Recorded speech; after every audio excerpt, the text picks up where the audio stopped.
Patay ang isang lalaki matapos sumalpok ang minamaneho niyang truck sa isang arko sa Cabuyao, Laguna. Balitang hatid ni Bea Pinlac.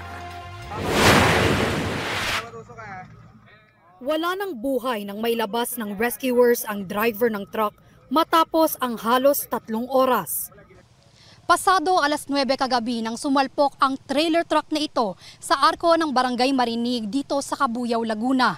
Nabagsakan ng arko ang truck na ikinasawi naman ng driver nito.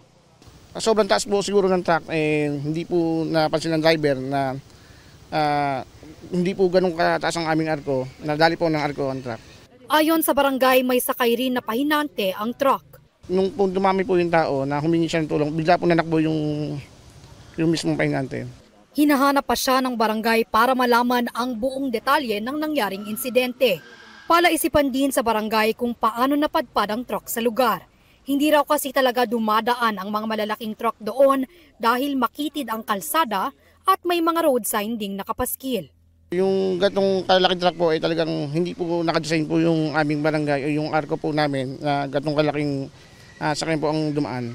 Kailangan siguro mas malaki. Palalakihan pa siguro natin siguro. Pansamantalang hindi madadaanan ng mga motorista ang pinangyarihan ng aksidente. Plano ng barangay na isabay sa road widening project ang pagpapagawa ng bagong arko.